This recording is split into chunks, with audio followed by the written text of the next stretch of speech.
जी, अस्सलाम वालेकुम स्टूडेंट्स। इसमें मैं कुछ एग्जांपल्स डिस्कस करूंगा नॉर्मल सब ग्रुप से रिलेटेड। ठीक है, जो कि मॉड्यूल नंबर 94 में डिस्कस किया गया है। ऑफ कोर्स डॉक्टर इमरान साहब ने जो रिकॉर्ड करवाया था उसमें कुछ डिटेल नहीं बताई गई, तो मैं इसमें ज़रा डिटेल में डिस्कस करने की कोशिश करूंगा। ठीक है, तो चले स्टार्ट करते हैं।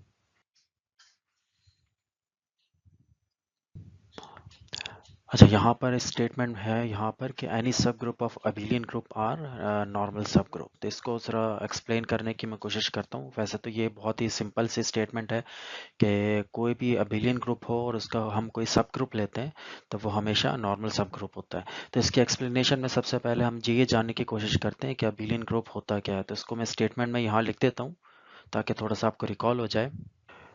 तो ग्रुप कोई भी है जो कि कैपिटल जी है, ये अबिलियन उस वक्त होगा अगर तमाम एलिमेंट्स के लिए, यहाँ पर ये वर्ड इंपॉर्टेंट है, फॉर ऑल। ठीक है, ये जो सेंटेंस है फॉर ऑल का मतलब है कि ग्रुप के जितने भी एलिमेंट्स हैं उन सब में ये होल्ड करना चाहिए। यानी कि अगर ए और बी ये तमाम एलिमेंट्स हैं ग्रुप के, तो हर एलिमेंट के लिए हमारे पास ए बी किसके बराबर होना चाहिए, बी ए के बराबर होना चाहिए। यानी आप चाहे ए को और बी को लेफ्ट साइड से अप्रोच करें या राइट साइड से उसको ऑपरेट करें, दोनों बराबर, दोनों हर सूरत में बराबर होंगे। ठीक है, फॉर एग्जांपल अगर आप देखें कि सेट ऑफ इंटीजर जो है वो रियल नंबर का एक सब ग्रुप है। ठीक है, इसको समझना इतना कोई मुश्किल नहीं है। यहाँ पर आप देख सकते हैं कि जो सेट ऑफ इंटीजर है ये वाला, ये सबसेट है आर का। और z जो है वो ग्रुप भी है अंडर एडिशन। तो इसका मतलब है ये जो z प्लस है, यानी कि set of integer under addition is a सब group of set of real numbers under addition. और ये जो सेट ऑफ रियल नंबर है अंडर एडिशन, ये भी एक ग्रुप होता है। ठीक है, आल्सो हम देख सकते हैं कि ये जो सेट ऑफ इंटीजर है ये अबिलियन होता है। क्यों? क्योंकि जो सेट ऑफ इंटीजर है, सेट ऑफ इंटीजर में आपको पता है कौन कौन से नंबर आते हैं, -1 -2 -3 एंड सो ऑन, फिर 0 1 2 3 4 and so on right side पे। ठीक है, तो आप देख सकते हैं कि सेट ऑफ इंटीजर का जो हर एलिमेंट है वो कम्यूटेटिव प्रॉपर्टी होल्ड करता है। So for all A B belongs to G, A plus B हमारे पास बी प्लस ए के बराबर होता है। फॉर एग्जाम्पल आप कह सकते हैं कि जैसे सेट ऑफ इंटीजर में आप कोई भी ले लें, 2 + 3 = 3 + 2 होता है, या -5 +1 = 1 -5 एंड सो ऑन। काफ़ी सारे ज़ाहिर है इनफाइनाइट एलिमेंट्स हैं तो हर एक को चेक नहीं कर सकते। तो इन जनरल हम कह सकते हैं कि सेट ऑफ इंटीजर जो होता है वो अबिलियन ग्रुप होता है, या इस केस में हमारे पास ये अबिलियन सब ग्रुप है सेट ऑफ रियल नंबर का। अब हम ये प्रूव करना चाह रहे हैं कि अबिलियन ग्रुप जो होता है, यानी उसका कोई अगर हम सब ग्रुप लेते हैं तो वो नॉर्मल सब ग्रुप होता है। अच्छा, थोड़ा सा आप रिकॉल करें, नॉर्मल सब ग्रुप या नॉर्मल ग्रुप किसे कहते हैं। ठीक है, तो उसको हम यहाँ पर लिख लेता हूँ, इसको मैं डेफिनेशन को। ठीक है, तो ये डेफिनेशन है कि कोई भी आपका है जो कि सब ग्रुप है ग्रुप जी का, यानी कि सब ग्रुप एच हम कह रहे हैं, ग्रुप को हम जी कह रहे हैं, तो वो नॉर्मल उस वक्त होगा अगर कोई भी एलिमेंट लेते हैं ग्रुप का, ठीक है, जी जो कि स्मॉल जी है, तो उसमें हमारे पास लेफ्ट कोसेट और राइट कोसेट जो है सब ग्रुप का, अगर वो इक्वल आ जाते हैं तो उस सब ग्रुप को हम कहते हैं नॉर्मल। जैसे कि इस केस में आप देख सकते हैं कि ये जो z है, ये हमने ऊपर कहा था ये अबिलियन ग्रुप है। ठीक है, यह सब ग्रुप है किसका, रियल नंबर का। ये z है आपका, ये r है। इस केस में हमारे पास z जो है ये h हो जाएगा, और r जो हो जाएगा हमारे पास यहाँ पर ग्रुप हो जाएगा। ठीक है, तो z आपको पता है अंडर एडिशन ग्रुप है, जो कि सब ग्रुप है सेट ऑफ रियल नंबर का, वो भी अंडर एडिशन है। और यहाँ पर आप देख सकते हैं कि ग्रुप के कोई भी एलिमेंट अगर आप लेते हैं और उसका z के साथ राइट कोसेट या लेफ्ट कोसेट फाइंड आउट करेंगे अंडर एडिशन, तो वो हमारे पास क्या हो जाएगा, इक्वल आएगा। फॉर एग्जाम्पल मैं लेता हूँ, लेट से 2 ले लेता हूँ, जो कि ग्रुप का एलिमेंट है, जो कि रियल नंबर में से है। ठीक है, तो हम कहेंगे कि 2z is equal to z2। अच्छा, यहाँ पर 2z मल्टीप्लाई नहीं होगा बल्कि ऐड होगा। वजह क्या है, क्योंकि यहाँ पर हमारे पास जो ग्रुप है उसमें जो बाइनरी ऑपरेशन यूज हो रहा है वो अंडर एडिशन हो रहा है। डेफिनेशन में देखिए मल्टीप्लिकेशन हमने लिखा हुआ था, लेकिन मल्टीप्लिकेशन हम जनरल पर्पस के लिए ही लिखते हैं अगर वहाँ पे कोई बाइनरी ऑपरेशन मेंशन नहीं है। ठीक है, क्योंकि हमने ये जनरल डेफिनेशन डिफाइन की है, तो जब भी जनरल डेफिनेशन हम डिफाइन करते हैं तो बाइनरी ऑपरेशन को हम हमेशा मल्टीप्लिकेशन ही एज यूजल ले रहे होते हैं। लेकिन क्योंकि हमारे इस एग्जाम्पल में जो बाइनरी ऑपरेशन है z के और r के केस में वो अंडर एडिशन है, तो हम यहाँ पर जो लेफ्ट को सेट लेंगे और राइट को सेट लेंगे वो अंडर एडिशन लेंगे। तो आप देख सकते हैं कि 2 + z हो या z + 2 हो, वो दोनों बराबर आएगा। फॉर एग्जाम्पल 2 + z का क्या मतलब है, 2 + z का मतलब है 2 प्लस, ठीक है, z2 प्लस, और ये z सारे का सारा मैंने सेट लिख दिया, इज इक्वल टू।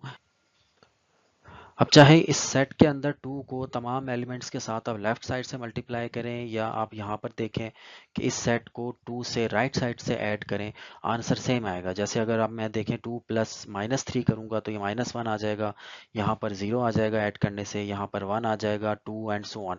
यहाँ पर भी अगर आप 2 को राइट साइड से ऐड करेंगे तो यहाँ पर वही सेट जो है बराबर आ जाएगा। तो आप देख सकते हैं कि जो Z2 प्लस Z है और Z प्लस 2 है, दोनों के लेफ्ट कोसेट और राइट कोसेट क्योंकि बराबर हैं, hence we can say that कि जो सेट ऑफ इंटीजर है अंडर एडिशन ये नॉर्मल सब ग्रुप होगा सेट ऑफ रियल नंबर जो कि अंडर एडिशन एक ग्रुप रखता है। ठीक है, so that's completes the example, hopefully you understand it. अच्छा, नेक्स्ट एग्जांपल हमारे पास एक सिमेट्रिक ग्रुप है जो कि S3 है हमारे पास। ठीक है, ये सिमेट्रिक ग्रुप होता है या आप कह लें परम्यूटेशन ग्रुप होता है। इसमें हम देखते हैं कि कुछ हम एक इसके सब ग्रुप्स लेंगे और सब ग्रुप को हम प्रूफ करेंगे कि वो नॉर्मल है। ठीक है, अच्छा यहाँ पर नोटेशन देखें, ये हमारे पास क्या है 1 1 2 3 1 3 2 2 3 1 3 एंड 1 2। इसको मैं थोड़ा एक्सपेंड करके भी लिख देता हूँ ताकि आप लोगों को समझने में ईजी हो। तो ये जो हमारे पास 1 है इसको आइडेंटिटी कहते हैं। तो आइडेंटिटी परम्यूटेशन क्या होती है, यानी 1 के नीचे 1 आ जाएगा, 2 के नीचे 2 और 3 के नीचे 3। इसी तरह ये जो 1 2 3 है, 1 2 3 को अगर हम परम्यूटेशन की नोटेशन में लिखें तो 1 के बाद क्योंकि 2 आ रहा है तो 1 का इमेज 2 हो जाएगा, और यहाँ पर 2 का इमेज क्या आ रहा है 3, तो 2 के नीचे 3 आ जाएगा, और 3 जो है वापस चला जाता है 1 की तरफ, तो 3 के नीचे 1 आ जाएगा। इसी तरह ये जो 1 3 2 है, इसको अगर हम परम्यूटेशन के नोटेशन में फुल नोटेशन में लिखें तो 1 के बाद 3 आ रहा है तो 1 का इमेज 3 है। ठीक है, यहाँ पर 3 का इमेज 2 है, तो 3 के नीचे 2 आ जाएगा, और ये 2 किस पे जा रहा है 1 पे जा रहा है, तो 2 के नीचे आप क्या 1 आ जाएगा। इसी तरह ये जो 2 3 है, अब यहाँ पर 2 3 में देखें ये जो 2 3 लिखा हुआ है इसमें 1 मौजूद नहीं है। तो जब किसी नोटेशन में 1 मौजूद ना हो तो इसका मतलब होता है कि 1 के नीचे 1 ही आ रहा है, यानी 1 अपने आप पर ही मैप हो रहा है। बाकी 2 3 है तो 2 3 हम आगे लिखेंगे, 2 के बाद 3 है तो 2 का इमेज 3 हो जाएगा और 3 का इमेज 2 हो जाएगा। इसी तरह ये जो 1 3 है इसमें 2 मिसिंग है, तो 1 के नीचे 3 आ जाएगा, क्योंकि 2 यहाँ पर है नहीं तो 2 का इमेज 2 ही आएगा, और 3 का इमेज 1 आ जाएगा। एंड लास्ट में 1 2 है तो 1 का इमेज 2, 2 का इमेज 1, और 3 के नीचे 3 ही आएगा। सो this is the expansion of this notation, जो कि मैंने ऊपर नोटेशन में लिखी हुई थी, नीचे यहाँ पर मैंने उसको पूरा एक्सपेंड करके लिख दिया। अब यहाँ पर हम एक दो सब ग्रुप्स लेते हैं, लेट, तो ये 3 सब ग्रुप्स हैं H1 H2 और H3 जो कि S3 के सब ग्रुप हैं। ठीक है, हमने शो ये करना है कि इनमें से कौन से सब ग्रुप जो है वो नॉर्मल है। So this is our question. तो करने का तरीका वही है, जो हमारा ग्रुप है जो कि G है यहाँ पर S3, इसके तमाम एलिमेंट्स को हम बारी बारी चेक करेंगे H1 H2 और H3 के साथ कि इनका लेफ्ट कोसेट और right coset H1 H2 H3 के साथ बराबर आ रहे हैं कि नहीं आ रहे। अगर बराबर नहीं आते तो इसका मतलब होगा कि वो नॉर्मल नहीं है, अगर बराबर आ जाते हैं तो हम कहेंगे कि नॉर्मल है। ठीक है, अब यहाँ पर देखें S3 में हमारे पास कितने एलिमेंट्स हैं 1 2 3 4 5 6 एलिमेंट्स हैं, तो आपको 6 कोसेट्स H1 के साथ लेफ्ट और राइट फाइंड आउट करना है, 6 ही कोसेट्स H2 के साथ और 6 ही cosets H3 both right and left find out करने हैं, और देखने हैं कि इक्वल आते हैं कि नहीं आते। अच्छा, यहाँ पर ये वाला जो 1 है आइडेंटिटी जो कोसेट है इसको चेक करने की ज़रूरत नहीं है, क्योंकि आइडेंटिटी को अगर आप किसी भी H1 से करें या H2 के साथ करें वो बराबर ही आता है। ठीक है, क्योंकि आइडेंटिटी है तो आइडेंटिटी का मतलब यही है कि H1 के जितने भी एलिमेंट्स हैं चाहे इससे मल्टीप्लाई करें या इससे मल्टीप्लाई करें, आंसर हमेशा सेम आएगा। तो हम चेक करते हैं जस्ट बाकी एलिमेंट्स का। ठीक है, सेकंड जो एलिमेंट है हमारे पास S3 के अंदर वो ये वाला है 1 2 3। तो 1 2 3 के साथ हम चेक करना चाहेंगे कि लेफ्ट कोसेट क्या है और राइट कोसेट क्या है। सबसे पहले मैं लेफ्ट कोसेट फाइंड आउट कर रहा हूँ H1 के साथ। तो जब हम लेफ्ट कोसेट फाइंड आउट करेंगे तो ये आ जाएगा 1 2 3, और H1 के जो एलिमेंट्स हैं वो हमने ऊपर लिखे हुए हैं विच इज़ 1। ठीक है, लेफ्ट कोसेट फाइंड आउट करने के लिए जो 1 2 3 है इसको आप 1 से भी ऑपरेट करें और 2 3 के साथ भी ऑपरेट करें। ठीक है, तो 1 2 3 को हमने 1 के साथ लेफ्ट साइड से ऑपरेट किया, और 1 2 3 को ही हमने 2 3 के साथ लेफ्ट साइड से ऑपरेट किया। इसको थोड़ा सा हम एक्सपेंड करके लिख देते हैं ताकि मल्टीप्लाई करने में, जब हमने मल्टीप्लाई करना है तो कैसे मल्टीप्लाई करना है उसको समझाने के लिए मैं इसको एक्सपेंड कर रहा हूँ। ठीक है, ये जो 1 2 3 है, 1 2 3 का क्या मतलब है, ये देखें ऊपर हमने लिखा हुआ है, ये मतलब है वो 2 3 1 वाला जो ये वाला हमारे पास परमुटेशन आ रहा है। ठीक है, ये मैंने सारी जो नोटेशन थी इसको एक्सपेंड करके लिख दिया, जो कि ऊपर मैंने ऑलरेडी एक्सप्लेन किया हुआ है कि कैसे एक्सपेंड करते हैं। अब आपने इनको मल्टीप्लाई करना है। अच्छा, मल्टीप्लाई इस तरह से करना होता है, जब आप दो परम्यूटेशंस को मल्टीप्लाई करते हैं या कंपोजिशन लेते हैं तो सेकंड जो परम्यूटेशन है वो देखते हैं। यहाँ पर आप देखें कि वन का इमेज क्या आ रहा है, ठीक है, इस वन का इमेज वन आ रहा है, और फिर इस इमेज को आपने दूसरे परम्यूटेशन में देखना है, और इस वन का इमेज क्या आ रहा है, टू। तो हम कहेंगे कि जो वन का इमेज है वो टू है। इसी तरह आप देखें कि टू का इमेज टू है और इस टू का इमेज थ्री है, तो यहाँ पर आ जाएगा टू का इमेज थ्री और थ्री का इमेज थ्री और थ्री के नीचे वन आ रहा है, यानी जो इमेज है उसको हमने फर्स्ट परम्यूटेशन में देखना है और फर्स्ट परम्यूटेशन में उसका इमेज वन आ रहा है, तो इसका मतलब है थ्री का इमेज यहाँ पर वन आ जाएगा। इसी तरह आप जो है इन दोनों को मल्टीप्लाई करें, इसको और इसको। यहाँ पर आप देखें कि वन का इमेज वन है और इस वन का इमेज टू आ रहा है, ठीक है, तो वन के नीचे टू आ जाएगा। इसी तरह इस टू के नीचे थ्री आ रहा है और इस थ्री के नीचे वन आ रहा है, तो टू का इमेज वन आ जाएगा। और थ्री के नीचे टू, टू के नीचे थ्री, तो थ्री के नीचे थ्री आ जाएगा, यानी थ्री का इमेज थ्री आ जाएगा। तो ये हमारा कोसेट फाइंड आउट हो गया। इसको अगर हम उसी नोटेशन में लिखें जो कि मैंने सिंगल नोटेशन में लिखा हुआ है, तो इसको हम इस तरह से लिख सकते हैं कि देखें वन का इमेज टू, टू का इमेज थ्री और थ्री का इमेज वन, तो इसको हम लिख सकते हैं वन टू थ्री। और इसमें देखें वन का इमेज टू है, टू का इमेज वन है और थ्री जो है फिक्स है, थ्री का इमेज थ्री आ रहा है, तो इसको जस्ट आप लिखेंगे वन कॉमा टू, थ्री नहीं लिखेंगे क्योंकि थ्री का इमेज थ्री आ रहा है। तो ये हमारा लेफ्ट कोसेट फाइंड आउट हो गया H1 के साथ। अब हम इसी तरह से राइट कोसेट फाइंड आउट करेंगे, यानी अब H1 को हमने राइट साइड से मल्टीप्लाई करना है, किस एलिमेंट के साथ, वन टू थ्री के साथ, क्योंकि अभी हम वन टू थ्री के साथ चेक कर रहे हैं। तो यहाँ पर भी उसी तरह से जैसे हमने पहले किया था कि वन टू थ्री को राइट साइड से H1 के तमाम एलिमेंट से मल्टीप्लाई कर दें। अब इसको मैं अगर एक्सपेंड करूँ तो ये वही एक्सपेंशन नोटेशन होगी, वन जो है वो आइडेंटिटी है, तो ये मैंने एक्सपेंशन फॉर्म में लिख दी। अच्छा, यहाँ पर देखिए जो वन टू थ्री है ये तो ये मतलब वो है क्या कहते हैं, आइडेंटिटी है, तो आइडेंटिटी को किसी भी परम्यूटेशन से मल्टीप्लाई करें तो उस केस में हमारे पास यही आएगा सेकंड वाला, यानी वन टू थ्री का जो इमेज है वो टू थ्री वन आएगा। तो इसको बार बार आपको मल्टीप्लाई करने की जरूरत नहीं है क्योंकि फर्स्ट जो परम्यूटेशन है वो आइडेंटिटी है, तो ये two three one as it is आ जाएगा। अब इसको और इसको मल्टीप्लाई करें तो यहाँ पर भी आप देखें कि वन का इमेज टू है और टू का इमेज थ्री है, तो वन के नीचे क्या आ जाएगा, थ्री। इसी तरह यहाँ पर टू का इमेज थ्री है और थ्री का इमेज टू है, तो टू का इमेज टू आ जाएगा। इसी तरह थ्री का इमेज वन, वन का इमेज वन, तो थ्री का इमेज भी वन आ जाएगा। इसको अगर दोबारा हम उसी नोटेशन में लिखें तो ये जो फर्स्ट एलिमेंट है हमारे पास ये वही है वन टू, और जो सेकंड है हमारे पास वो है वन थ्री, क्योंकि इसमें देखें टू का इमेज टू आ रहा है तो टू फिक्स है, वन थ्री पे जा रहा है, थ्री वन पे जा रहा है, तो इसको हम इस नोटेशन में इस तरह लिखेंगे वन कॉमा थ्री।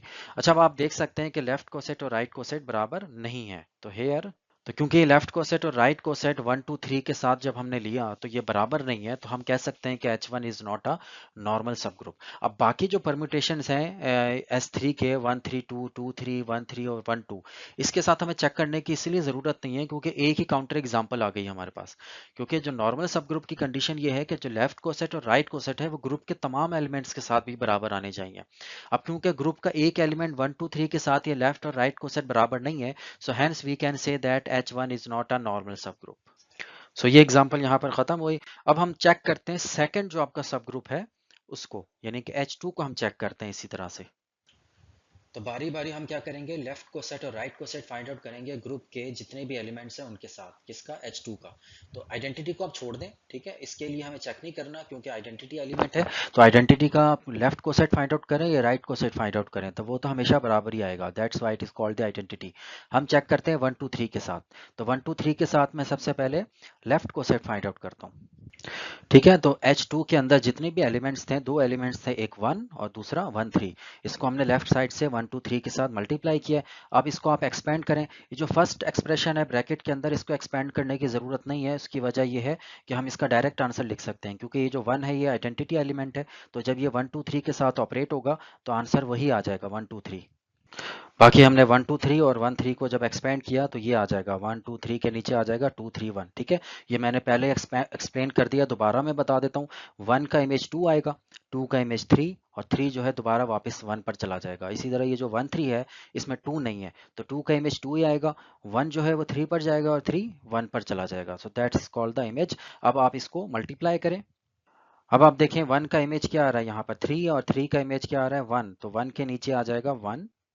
इसी तरह आप देखें कि इस टू का इमेज टू है और 2 का इमेज यहाँ पर 3 है तो 2 का इमेज 3 आ जाएगा।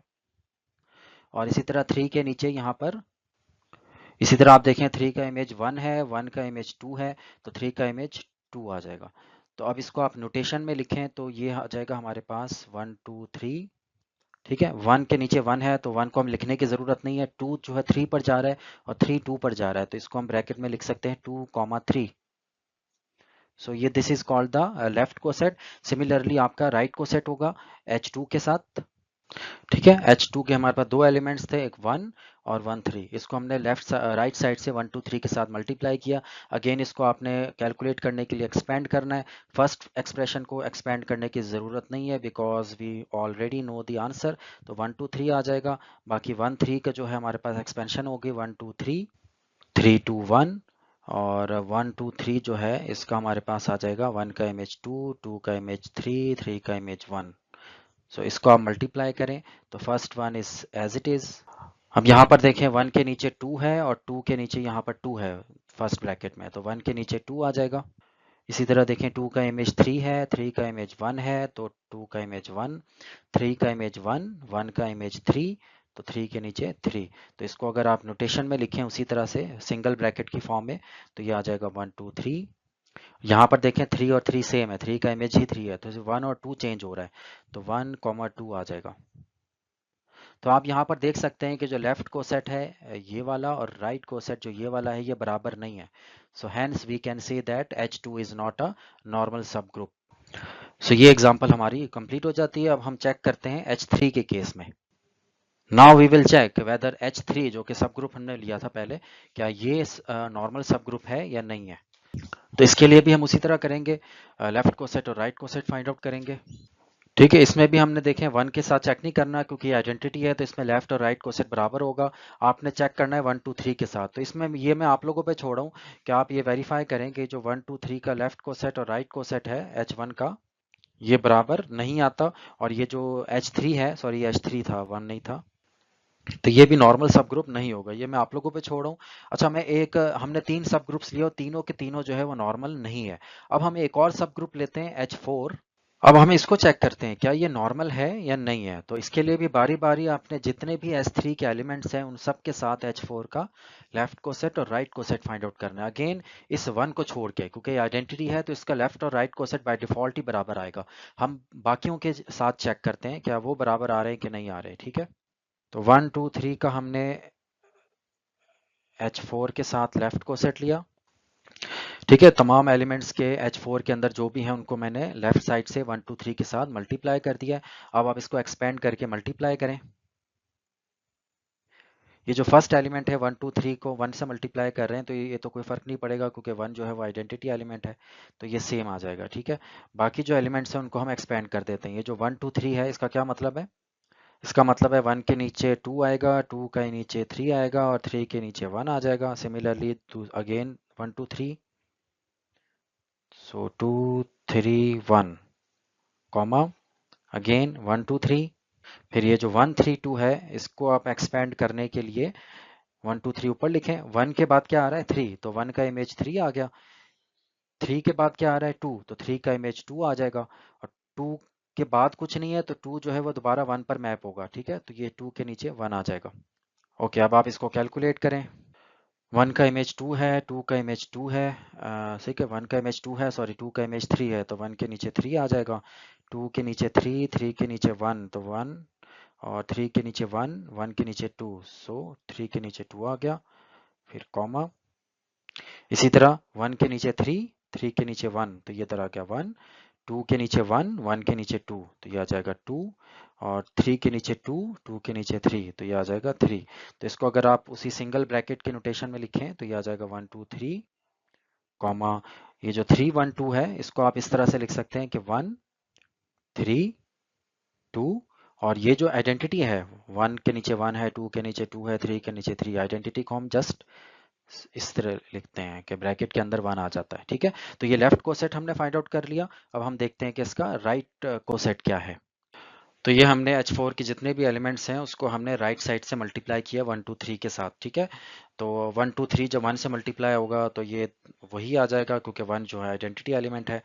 अच्छा, लास्ट स्लाइड में हमने देखा था 123 को 123 से मल्टीप्लाई हम ऑलरेडी कर चुके हैं और इसका आंसर आया था हमारे पास 132।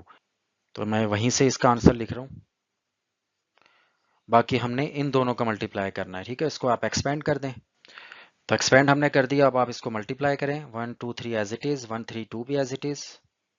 अब आप देखें सेकंड ब्रैकेट में 1 के नीचे 2 है और फर्स्ट ब्रैकेट में 2 के नीचे 1 है, तो 1 के नीचे 1 आ जाएगा। फिर 2 के नीचे 3, 3 के नीचे 2, तो 2 के नीचे भी 2। और 3 का इमेज 1 है, 1 का इमेज 3 है, तो 3 का इमेज 3 है। तो इसको अगर आप दोबारा उसी नोटेशन में लिखें सब तमाम ब्रैकेट्स को।